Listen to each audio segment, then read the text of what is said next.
And this Wronskian is useful in our discussion in finding the second solution. But before we do that, we can go to our specific equation now.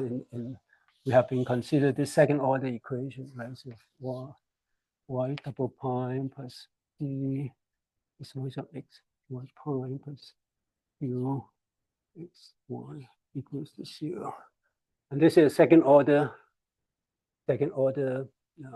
differential equation. And we have been saying that for second order equation, second order ODE, linear ODE, you have two linearly independent solutions. And we said that, assuming you learn about this before, but we haven't shown why this is so. And with the Wronskian, then we can do that easily, quite easy. So second order equation, we have two linearly, second order linear equation, we have two linearly independent solutions. We cannot find a third one.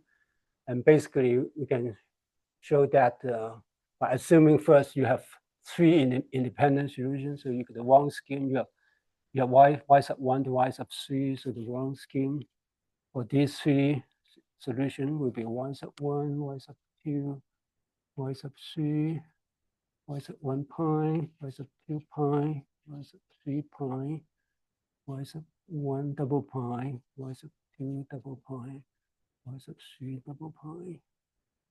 Right? To check whether these three are linearly independent.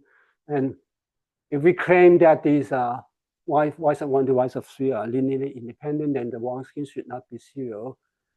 But we can immediately see the Wronskian is 0.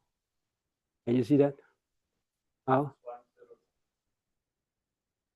do you say it? Say it again. 1, 0, 0, 1, 0. What the diagonal does? I don't follow you. The other, can you look at it the other way? Can you easily look at it another way? Because of the equation, right? All these are, we assume they are the solution of this equation. Then from the equation, you just plug in the y double prime. Y double prime depends on y prime and y, right? And you can write some space y1 prime. Y sub 1 double prime is minus p y1 prime minus q y1, right? Just use the equation. Let's plug that in, and similarly, y sub 2, y sub 2 pi, and y sub 2 double pi is minus p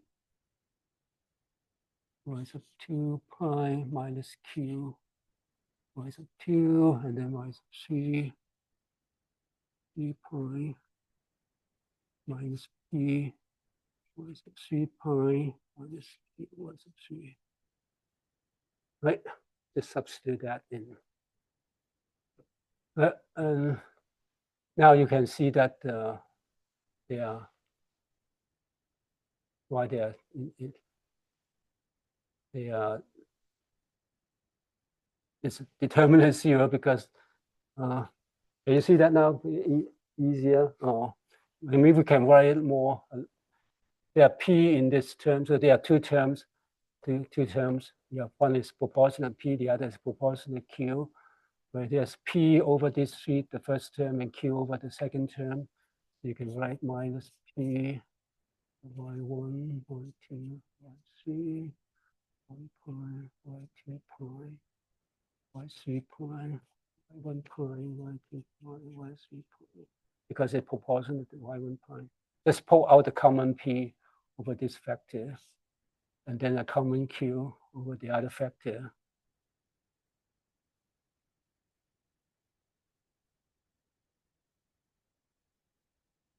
This is just y1.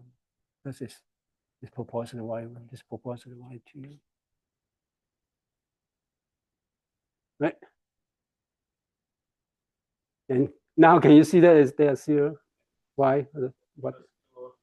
Two of the rows are zero. Now this row and that row is zero.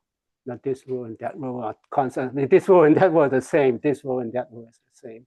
When you have two identical or proportional row, they are zero. The determinant is zero, or column is row or column is the same.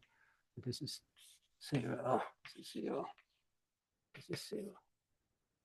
Okay, so the Wronskian, if you have three independent solutions, assuming you have three, but you construct the Wronskian of them, that's can show that they are zero. Okay, so you don't have three independent, or at most you have two linearly independent solutions.